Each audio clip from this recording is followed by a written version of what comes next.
Assalamualaikum warahmatullahi wabarakatuh. Waalaikumsalam warahmatullahi wabarakatuh. Kawan semua media massa, terima kasih. Oh, biar aku diganti nih. Tukar Pak, Mas Roy yang tengah. Nah, sini. Mana tengahnya itu mana? Nah, di sini. Nah, gitu. Nah, biar saya jangan terlalu pinggir. Gitu. Ya. Assalamualaikum warahmatullahi wabarakatuh. Waalaikumsalam. Ya, kawan-kawan semua, terima kasih atas kehadirannya. Sidang ini adalah pra-peradilan yang ketiga. Sebentar saja karena kita hanya menyampaikan ganti kerugian, dan ini adalah kelanjutan dari dikabulkannya prapit pertama mengenai tidak sahnya penggeledahan, penangkapan dan penahanan. Dan menurut KUHP, Kitab Undang-Undang Hukum Acara Pidana, Undang-Undang Nomor 20 Tahun 2025, ada hak bagi tersangka yang kemudian penangkapan dan penahanannya dinyatakan tidak sah untuk menuntut ganti rugi. Dan kita tadi sudah menyebutkan angkanya 206 juta rupiah, baik kerugian material sebesar 106 juta rupiah maupun kerugian imaterial 100 juta rupiah. Nah, untuk kesempatan pertama kami memberikan pada teman kami yang tadi tidak sempat membacakan permohonan. Soraya, silakan dulu. Iya, Mbak, ya. Okay. Assalamualaikum warahmatullahi wabarakatuh. Waalaikumsalam warahmatullahi wabarakatuh. Syukur alhamdulillah kita panjatkan kehadirat Allah Subhanahu wa taala. Hari ini kita masuk kepada proses berkelanjutan pra peradilan untuk ganti rugi. Tapi alhamdulillah juga hari ini juga kita dengar bahwa hasil secara keseluruhan yang harus dibayarkan itu akan kita serahkan kepada dinas sosial. Ya. Jadi yayasan sosial ya. Jadi alhamdulillah untuk semuanya, semoga Allah meridhoi setiap langkah-langkah kita. Amin. Ya. Amin ya Allah. Amin ya Allah. Untuk itu mungkin akan ada tambahan lagi dari rekan kita. Oke, ya. Yang kedua adalah tadi juga tidak sempat membacakan Ibu Erdiana atau kita panggil JJ. Double J, silakan. Tambahan aja, Bu. Ya, semoga yang rapid ketiga ini ya, Bang. Ya, ketiga ini ya berjalan dengan baik karena memang sudah sesuai dengan peraturan perundang-undangan yang memang sudah berlaku dan diberlakukan. Tadi juga ada dasarnya juga putusan MA dan ada jurisprudensi juga. Jadi semoga memang dikabulkan untuk saat ini, dan memang dananya juga bukan untuk kita, untuk pribadi ataupun advokat. Jadi memang disalurkan ke yayasan sosial. Jadi semoga memang bisa dikabulkan. Oke. Ya, sebelum Mas Roy, Abdul Ghafur silakan. Oke. Ya gini, Bang RH ya. Jadi rekan-rekan media sekalian, hari ini adalah permohonan pra peradilan yang ketiga ya. Dari rangkaian pra peradilan yang kami lakukan sejak pra peradilan pertama dan dikabulkan alhamdulillah pra peradilan kedua, kemudian hari ini adalah pra peradilan ketiga. Tadi sudah kami bacakan permohonan pra peradilannya dan berdasarkan juga hasil tanya jawab kami dengan hakim tunggal pra peradilan bahwa permohonan pra peradilan ketiga ini memang tidak bisa dilepaskan dari materi permohonan pra peradilan pertama maupun juga permohonan pra peradilan yang kedua. Meskipun nanti hakim tadi mengatakan bahwa nanti yang akan menjadi dasar pertimbangan itu tentu pada permohonan pra peradilan yang pertama yang juga sudah diputus oleh Yang Mulia yang tadi juga menyidangkan permohonan pra peradilan yang ketiga. Nah, tapi ada satu hal yang menarik bahwa dengan permohonan pra peradilan ketiga ini sampai sejauh ini belum keluar namanya perintah untuk menghentikan pra peradilan ya Mas Roy ya. Oleh karena itu berdasarkan KUHP yang baru, maka permohonan pra peradilan itu kan tidak dibatasi. Sepanjang objek perkara atau yang dimohonkan itu tidak nebis in idem atau tidak sama dengan permohonan yang sebelumnya, maka secara yuridis itu sesuatu yang dibenarkan oleh undang-undang. Jadi kami ingin menepis anggapan-anggapan di luar bahwa permohonan pra peradilan ini sebenarnya adalah strategi untuk mengulur-ngulur waktu. Tidak, kami tidak mengulur-ngulur waktu. Justru yang kami laksanakan hari ini adalah kami sedang melaksanakan perintah hakim pada putusan pra peradilan yang pertama, yaitu terkait dengan permohonan ganti rugi dan rehabilitasi mohon dimohonkan pada permohonan yang lain. Sehingga hari ini kami mohonkan secara terpisah, dan itu adalah pertimbangan dari hakim pra peradilan yang sama pada putusan yang pertama. Itu hal yang pertama. Kemudian hal yang kedua terkait dengan nilai ganti kerugian, bahwa memang undang-undang telah menegaskan ya nilai ganti kerugian itu minimal adalah Rp500.000 dan maksimalnya adalah Rp100 juta. Oleh karena itu kami mengikuti apa yang sudah ditegaskan oleh undang-undang. Sehingga terhadap kerugian imaterial, kerugian material mohon maaf, itu 106 juta dan imaterialnya adalah 100 juta.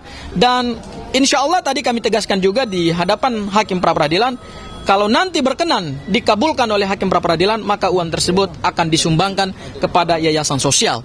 Jadi tidak ada motif ekonomi di balik permohonan pra-peradilan ini.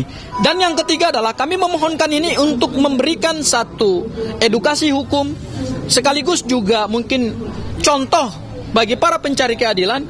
Jangan ragu dan jangan takut ketika saudara dikriminalisasi, saudara ditangkap, ditahan tidak sesuai dengan prosedur hukum. Saudara punya dua pilihan. Pertama adalah mohonkan itu melalui pra-peradilan, dan ketika dikabulkan saudara mohon lagi yang kedua, yaitu ganti kerugian. Supaya ini menjadi pembelajaran kepada aparat penegak hukum, tidak abuse of power, tidak menggunakan diskresi sewenang-wenang, dan tidak menggunakan kewenangannya secara melanggar hukum. Meskipun mereka mempunyai kewenangan itu, tetapi karena kita adalah negara hukum, maka kewenangan itu harus by law, bukan by permintaan, bukan juga by perintah. Itu barangkali dari saya, Mas Roy. Selanjutnya saya serahkan kepada bintangnya ini.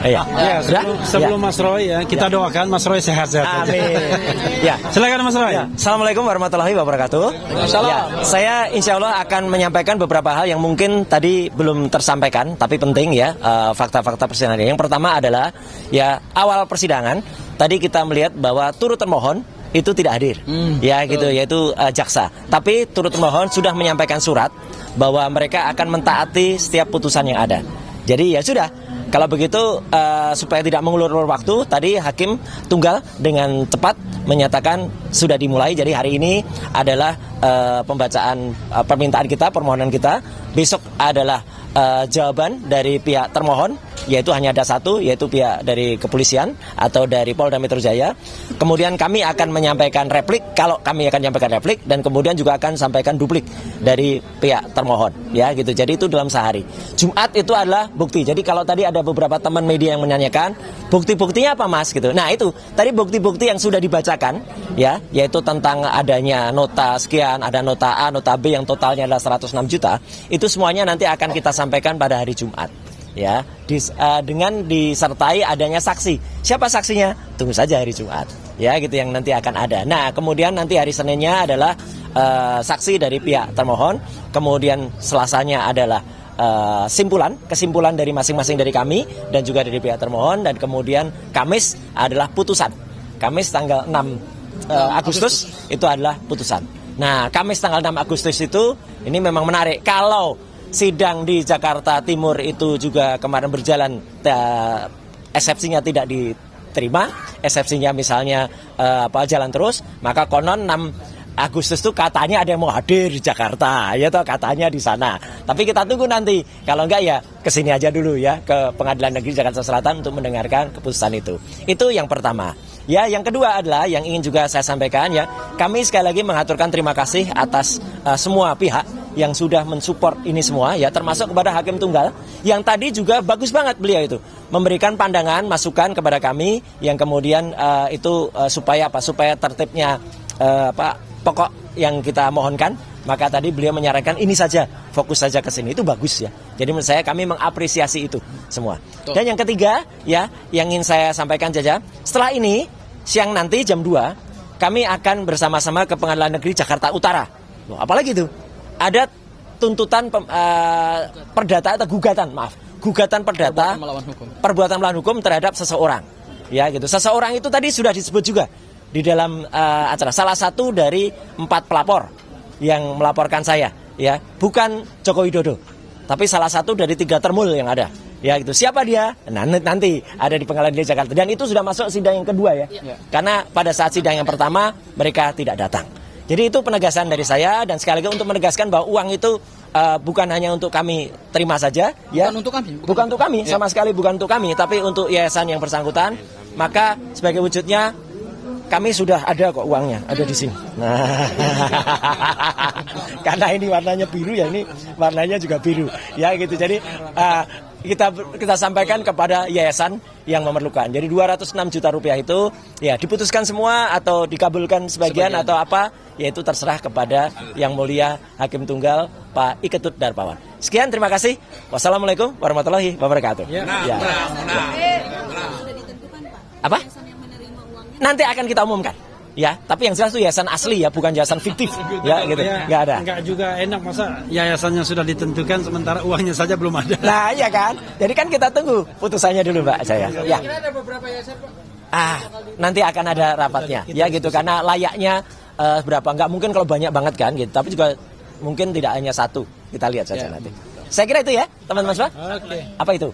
Tanggal 28 kemarin itu Pengadilan Negeri Jakarta Timur menerima revisi dakwaan dari jaksa. Oh, ada revisi ya. Nah, itu biar kuasa hukum aja yang lebih lagi. Apakah nanti setelah dari 28 masa tanggal ada? 3 nanti kalau nggak salah besok ya Kamis itu sidang, infonya apakah nanti apa juga akan Pertama Ya. begini, informasinya itu valid ya? baru tadi saya WA Dari 28 Pengadilan Humas Pengadilan Negeri Jakarta Timur mengatakan bahwa mereka sudah menerima revisi.